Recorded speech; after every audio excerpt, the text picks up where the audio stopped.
Alexa, what's today's date? It's Tuesday, August 27th. Alexa, what time is it? The time is 6:50 a.m. Alexa, what is the quote of today? Here is your quote for August 27th from Mahatma Gandhi. Freedom is not worth having if it does not include the freedom to make mistakes. Ooh. All right, guys, we're going to start off with a quick little 5-minute warm-up. And then we are on day number 12 of the 30-day workout with Ironborn on the Darabee website. And today's ab day. Thank goodness, I've been feeling like I needed to do some work on this area. 4 different exercises. We're doing 4 times each. What we got? So sit-ups, 16, 16, 14, 10. Sitting twists, 8, 7, 7, 6 per side. Leg raises, 16, 16, 14, 12. And then side jackknives, 10, 8, 8, 6.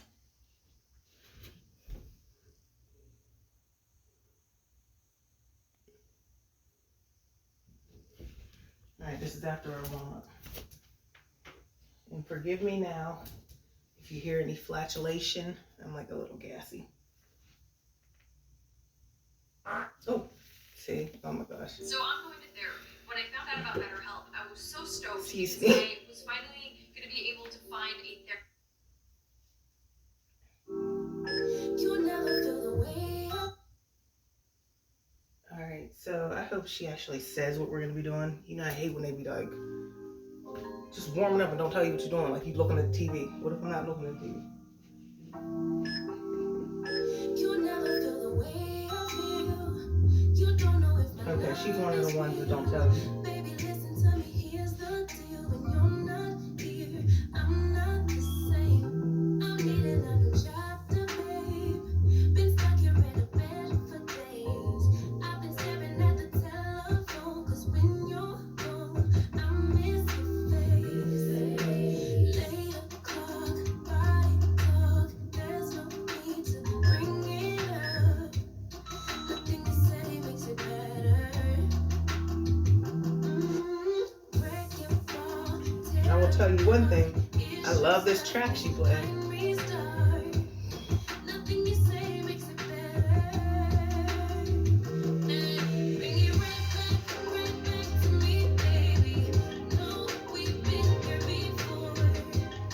Give me the real this time, no cap, no lie. Our own board, bring it right back to me, baby. I know my heart wants more. Give me the good this time, no cap, no lie. Our own board. I never wanna give you up. I know we've been through way too much, but I'm confident we'll make it through. I'm here for you, you're not by yourself. Late o'clock, body talk, there's no need to bring it up.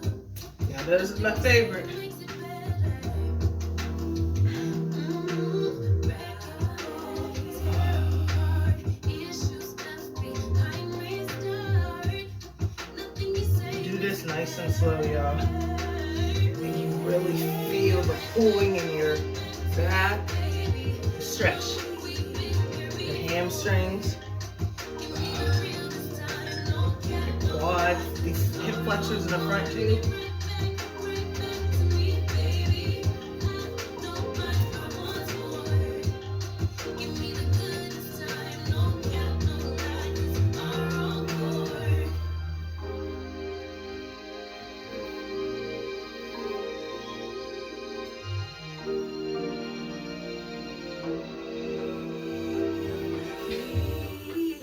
No, got stuck on working on myself.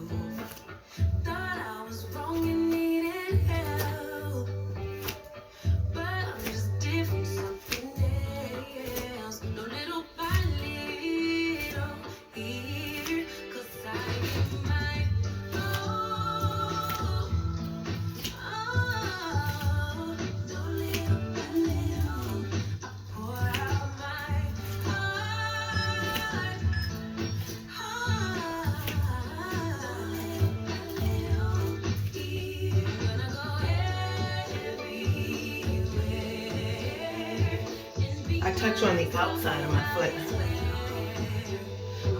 Gives me a farther stretch.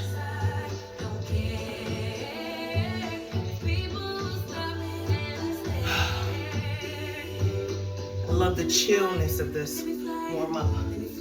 So I'm in a chill mood today.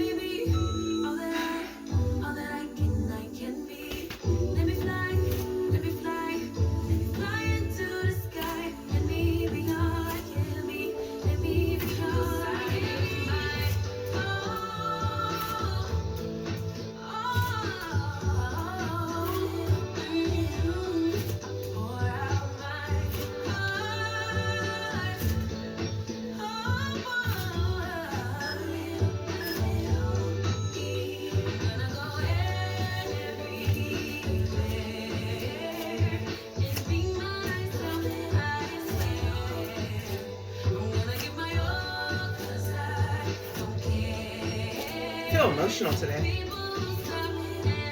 Just felt it like I needed to cry. Have an emotional release. That's why I'm loving the flow of this workout. It's easy. It's good.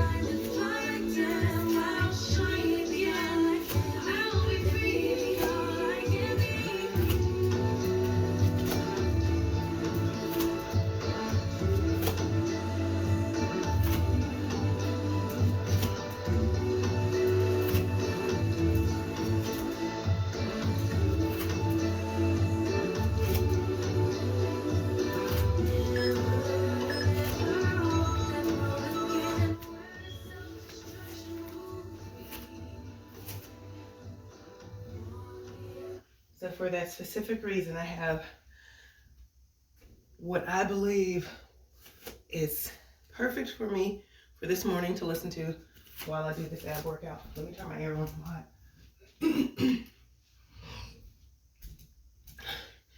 And at one point, I didn't really like Sarah Jakes. I don't know why, but something about her that seemed like it wasn't genuine. Then I watched an interview of her and who was it? She was on that song, Angie Martinez. That's it. You remember the bun of pea, honey, got the sugar, got the spice, roll the L's tight, keep the rhymes right. Remember that? Ladies' night? Anyway. So I watched the interview and I felt like I seen a different side. I could see it in a different way. Anyway, so the video that we're gonna watch today, while I do my workout, we're gonna listen to, is her on Mel Robinson's podcast. And I found out about Mel Robinson from, I think it was a TED Talk she did maybe, where she talked about the 5-second rule. Like when you're laying in your bed and you snooze, you know, she said just count down backwards, like you're going off into space, 5, 4, 3, 2, 1, and just get up out the bed and do what you need to do. Like whatever it is, count backwards from 5 and get up and get the shit done. So anyway. Yeah, I really like this little workout today. It was just what I needed. All right, so this is episode 195. Mel Robbins. It's how to create a new version of yourself, let go of past mistakes, and something else. I was right here in Pennsylvania, and but in case you guys were interested in listening to it, that is struggling. You're not sure if it's going to make it through the summer heat. We were all given these lives to make the world better, and I feel like most people underestimate how necessary they are. Ooh, they say some gems in the shit though. I feel this energy and this truth that comes through you. Like it just gets me so choked up to be in the presence of somebody that has such a gift. She said, I'm curious to hear your thoughts on what all right, 16 you sit-ups. believe most of us need to hear and be reminded of. Most people underestimate how necessary their existence is in the world, and as a result assume a posture of resignation that leaves the world less than what it could be. Our lives are not random, they are not coincidences. We were all given these lives to make the world better. And I feel like most people underestimate how necessary they are. And as a result, they don't take their healing seriously, they don't take their thoughts seriously. But if we truly ever tapped into the high value of our breath, it would change what we speak, it would change what we think, it would change how we show up in the world, and it would quite literally make the world a better place. Oh, Sarah Jakes Roberts just gave you a gift. Hey, it's your friend Mel. There are going to be times in your life when you wake up and wonder, have I messed it all up? Periods in your life, that just suck, where you've made a major mistake, you feel a lot of regret. Maybe you're still there mentally right now. Or maybe someone that you love is going through a really low period in their life. When you're struggling, it begs the question, can you really overcome any failure or any pain or regret or mistake that you've made in your life? And if I were to tell you that there's absolutely no mistake that will keep you from becoming who you're truly meant to be, would you actually believe me? Well, after today, you will. Because you're about to meet a remarkably inspiring person who has been knocked down over and over and over again. And she knows the secret to getting back up, to finding your power, even when you feel powerless. When you were little, you once thought anything was possible. This episode today will remind you it still is, because there is nothing that you've done that will stand in the way of who you want to become. So if you're tired of regrets holding you back, and if you're sick of beating yourself up over the mistakes that you've made, today you're going to learn how to pick yourself back up and take that big old pile of leftovers from life and turn it into a 5-star meal. I always say no one's coming, but today someone special is here. The one and only Sarah Jakes Roberts. I'm so excited to get to spend some time with you. Thank you. I'm looking forward to it. So I would love to have you start by talking directly to the person who's listening and share with them what they can expect to experience and learn from you today. Like, how might their life change if they take everything that you're about to share to heart? I would say today you are going to learn to rest in the truth of who you are, not just your hopes and dreams, the achievements and shiny things, but the things that have been hard and challenging. Today you're going to find a way to rest in that, embrace it, accept it, and then allow it to propel you into a big, beautiful future. The Dr. Dennis Gross Peels are my all-in-one skincare product. It smooths the skin, evens out skin texture, helps with wrinkles, truly helped me to even out my skin tone, which gives me that glowier, more youth. Oh, yeah, I'm ready. Yeah. Yeah, too, my I would legs like that. Let's go. Let's do go. it. And in order to go forward, I think oftentimes in life you got to look back. Yeah. 16 And one of the legless. things that I love the most about you, there's so many things that I love about you, but I love that whenever I watch you online or I tune into a sermon or I read something that you've written, I feel as though I have somebody walking by my side, not somebody speaking down from above. And you have a story in terms of your past that I think a lot of people don't realize. And I would love for us to go back in time before we start talking about the wisdom that you have to share, because there is so much that you've learned from those periods in your life. And so can you take us back to this moment in time? You are the daughter of a well-known mega church pastor, and something happens in your personal life. Yes, I got pregnant at 13 years old. I had my son at 14 years old, which I think is a staggering sentence no matter whose child you are. but the added complexity of my father being a prominent leader in faith, I think further intensified the sense of shame, the sense of guilt that I had to wade through for about 10 years. And I think also that was heightened by this fact that, like, though I have this family that is huge in the faith world, I never really felt like one of the good girls, one of the God girls, one of the church girls. And so in many ways it felt like this pregnancy just confirmed a pre-existing insecurity that for some reason I didn't fit. And so my pregnancy is when I accepted, like, okay, this is not for me. I'm going to figure life out on my own, and I'm going to let all the good church people do what good church people do, and I'm just going to figure everything else out. Well, God had different plans, I think. You know, when I think about 10 the side age jacks. 13 Yeah. and 14, how did you even process something like that as such a young girl? I didn't. I thought the worst thing that was going to happen was, like, I'm going to get in trouble. Like, I'm going to be grounded. Like, we didn't even have cell phones at the time. Like, oh my gosh, you're going to take the antenna out of the TV and take the phone cord out of the wall. Like, this is going to be punishment. It wasn't until I saw their reaction that I began to realize that this is bigger than just you're in trouble. This is a life-altering experience that has created grief in our family.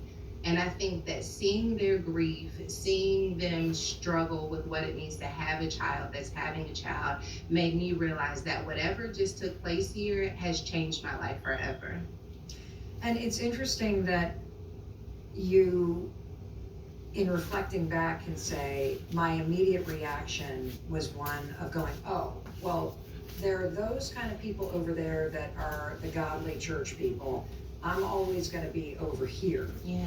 What was that journey like over those 10 years where you were wrestling with that natural instinct that we all have, that we separate, we don't see ourselves as connected to other people, we push back against the love that's coming at us or the support that's coming at us? How did you even move through that?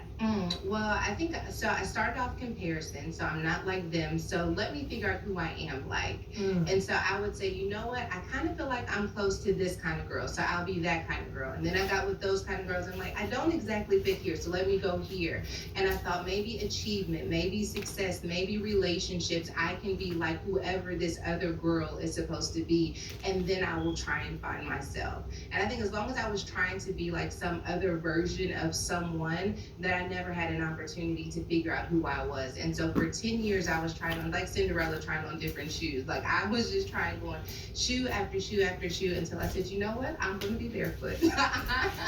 Who needs shoes? You know, I'm a country girl from West Virginia. I'm gonna be barefoot. I'm gonna stand flat-footed in the truth of who I am. I'm going to stand flat-footed in this. Maybe it is isolation. Maybe it is loneliness. Maybe I don't fit anywhere. Maybe I just fit within myself. And from that space, I said, you know what? I've tried literally everything. I have waitressed at a strip club. I've tried these toxic relationships. I've gone to school. I've worked for the government. I tried everything. I said, you know what? I'm going to try faith. I'm going to try and figure out if this God who they talk about, who loves you no matter what, like, I'm going to see if maybe possibly it works for someone like me. And I think from there, this really intimate relationship with God allowed me to encounter healing and love and restoration. And I thought that it would just be between me and God, that it would make no sense to anyone else, but it finally made sense to me. You said something that struck me, that maybe I could just fit within myself. Yeah. What does that mean?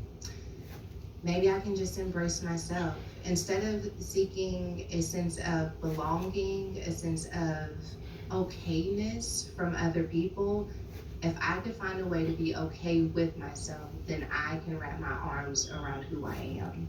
And for me, I had to sit with myself until I no longer cringed. I had to sit with myself until I no longer felt shame. I had to sit with myself until I could experience compassion where I once felt guilt. And from that place of compassion, I learned to love who I am. And like, yes, this is my story, and no, it may not be perfect, but I'm going to stick beside me.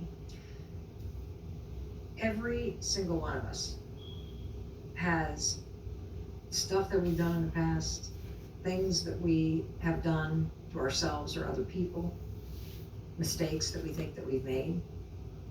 How do you begin the process of sitting with yourself? How do you learn how to forgive yourself? It starts with intention. I sat with myself. I will say those 10 years I was sitting with myself, but I was sitting with myself, punishing myself. How could you be so stupid? You made the biggest mistake. No one's ever going to 7 punish each you. side. Sometimes we are sitting with ourselves, but how we are sitting with ourselves is why we can't heal. You can't want to heal and punish yourself at the same time. To repeat the words that other people have spoken over you that were negative, having it replay in your mind over and over again while you sit with yourself will never bring you to a place of healing.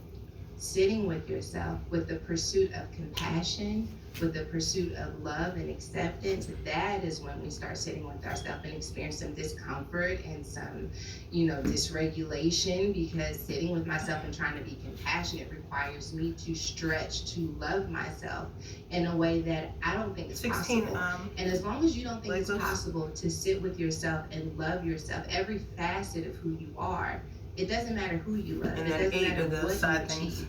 Until you can really sit with yourself, none of those things are going to make you feel better either. But it is the greatest, absolute greatest gift that you can give yourself, to allow love to flood the place where you once felt in emptiness. I just want to make sure that as you're taking your walk, or you're washing your dishes, or you were driving in your car, Or you're working out. that you caught the actual magic that just came through the speakers or the headphones. I've never heard anybody say something as profound as you just said. You cannot heal while you were still punishing yourself. Oh my gosh, that was deep. And we don't do ourselves any favors by committing to punishing ourselves over and over again for what we did, for what we allowed to happen. This is what we say though. We say to ourselves, I'm going to keep this from happening again by constantly living with it right in front of me. And if I can live with it right in front of me, if I can beat myself up, if I can punish myself, then I will keep this from happening again. I will prepare myself for further rejection from other people if I constantly remember how unworthy I am, how little value I possess. And so in many ways, we think this is me protecting myself by constantly keeping it in front of my face.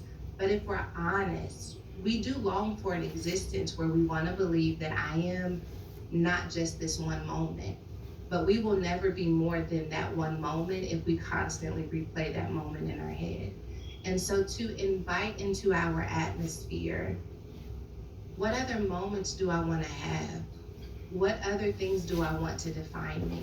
I spent so long not wanting to be defined as a teen mom, instead of saying, I will be defined as being a teen mom, but also I'm going to be an incredible person, but also I'm going to love myself, but also I'm going to dream, and I'm going to be an author and a teen mom. I'm not trying to disconnect from who I was.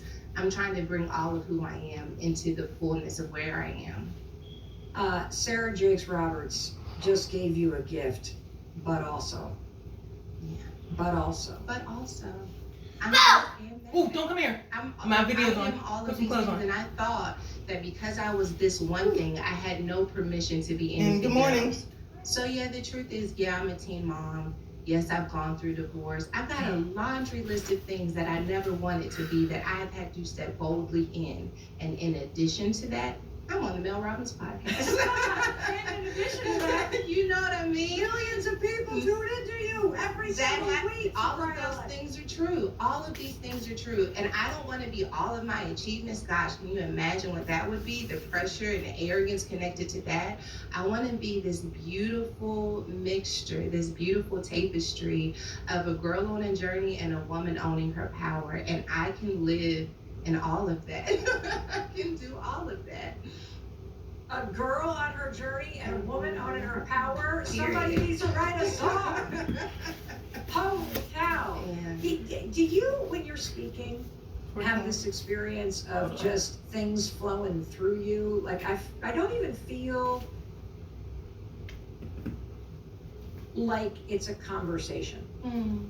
I feel this energy and this truth that comes through you. Like it just gets me so choked up to be in the presence of somebody that has such a gift. Oh, it's I believe that I'm anointed for this. I believe that anything that I've done in the earth is not a reflection of my skills or my talents or something you pick up in a book. This is a full submission to my belief that I am made in the image of God and that I have this incredible opportunity to reflect God's glory everywhere I go. And if I can get past my nerves, if I can get past my insecurity, if I can get past my second guessing and rest in that truth, there is a flow that just happens. And it doesn't just happen like in this, like I'm in this flow when I'm raising my children. They're opening up to me and I'm like, God, you know, don't let me be worried. Don't let me overreact. You know what I mean? Let me reflect your glory in their vulnerability. Let me reflect your glory when I go into this meeting. I really do want to be a light in this world. And after experiencing as much darkness as I have gone through, to offer just a flicker to another person, like maybe I can't be this big, brilliant light for everyone, but if today in this moment you're listening and I get to be a flicker on your journey, just know that there are other flames connected that are going to build this inferno of who you're going to be. But we got to gather every flicker, right? Yeah. And I think that's the part of life that many of us miss, is that we're waiting for these big moments that are going to shine a huge light on us. And when I have that huge light, then I'm going to feel better. I'm going to be confident. I'm going to be powerful. But I am beginning to believe that it's all about us gathering those little moments, those little like Christmas light size moments where things are just a little bit better. And then we look up and things have become brilliant. You know, millions of people do tune in to your every word.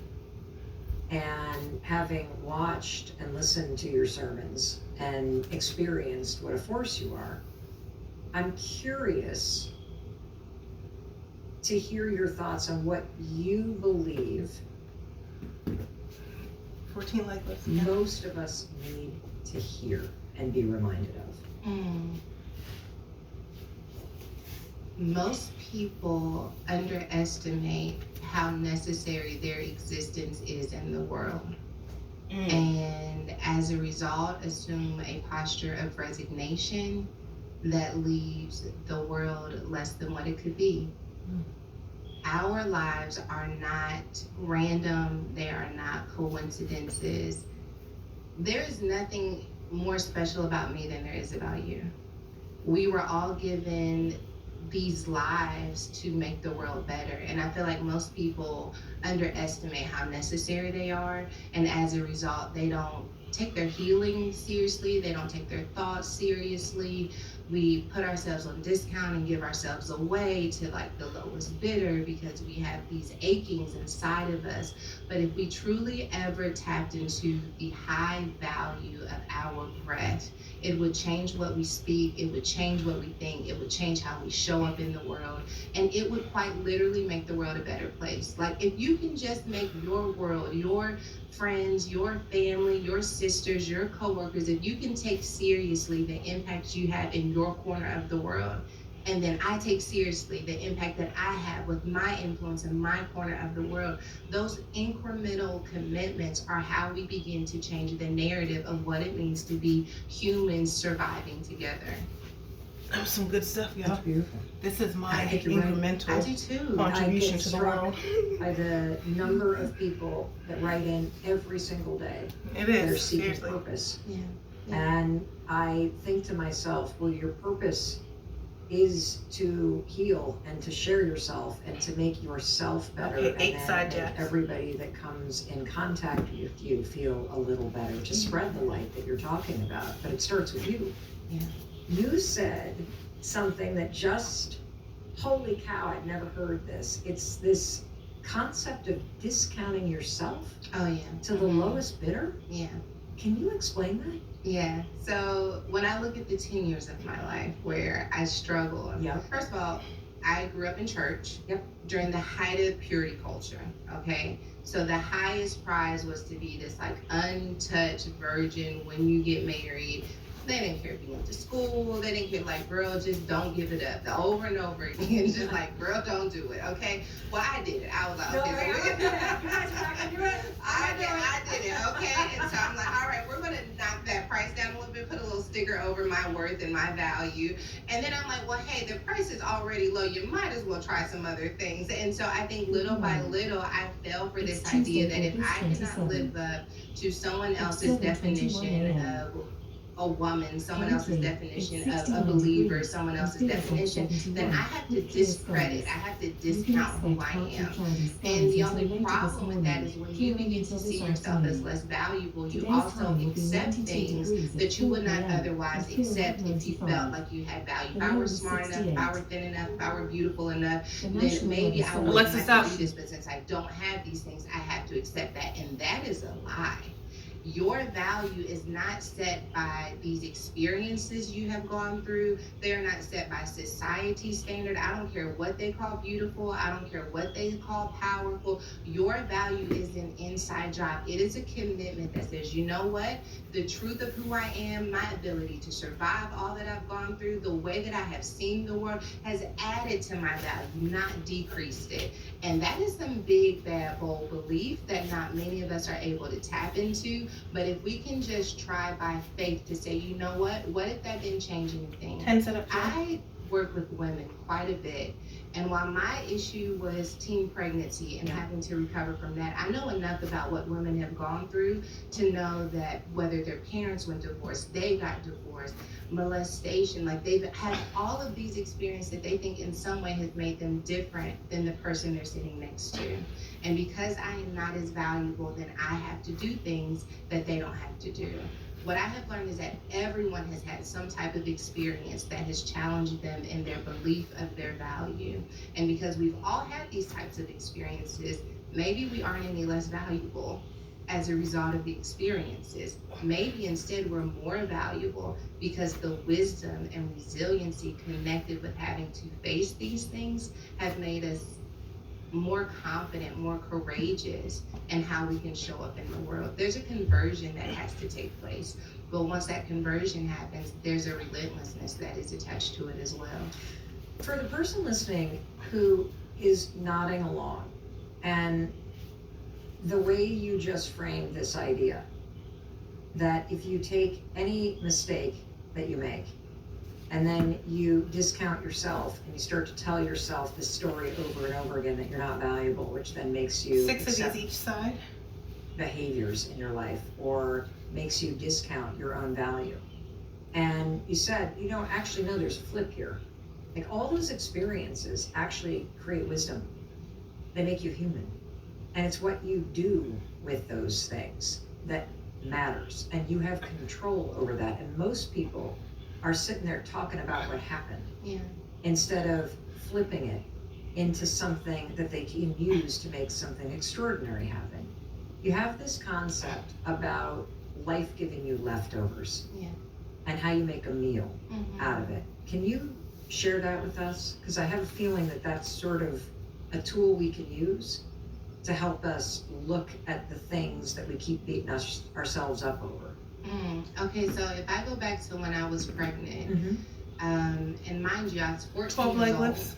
So I thought that the only way I could recover from my pregnancy was to create a new life, a new existence. And so my goal was to do something completely new.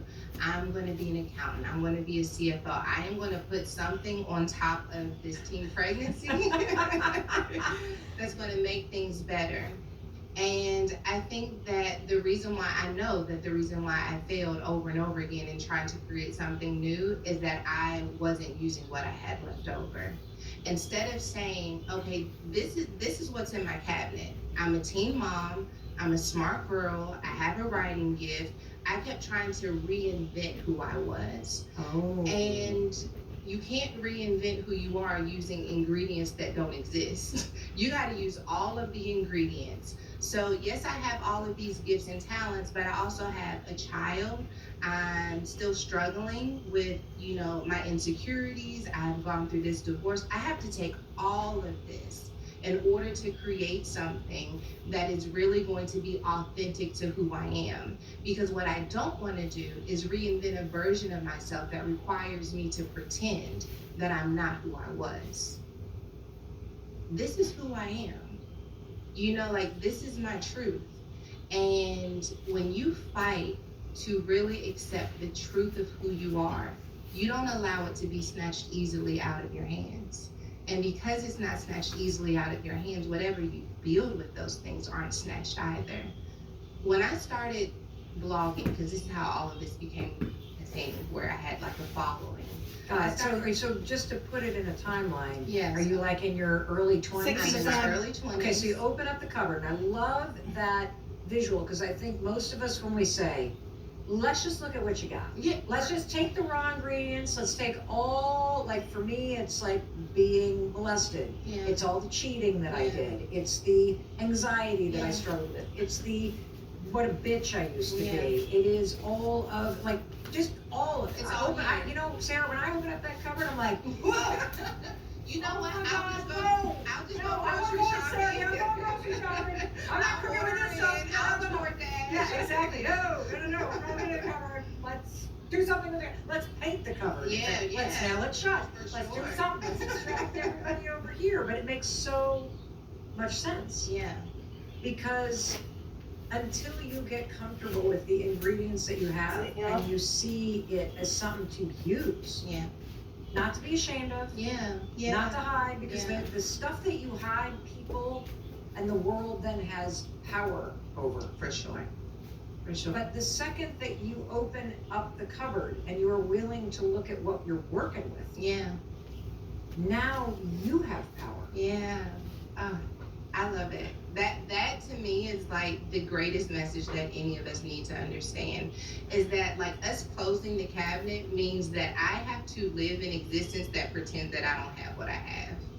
And that is stressful, and that is inauthentic. And then we start people pleasing, because if I'm not going to embrace who I am, then I'll just be whoever you need me to be. But when you say, you know what, this is who I am, and you're going to have to meet me. You're going to have to meet me here. I'm still growing. I'm still talented. But this is what I have to offer. This is what I bring to the table. And I have found value in it. I can show you the value that I have found in it. But until I see it as valuable, I can't expect anyone else to see it.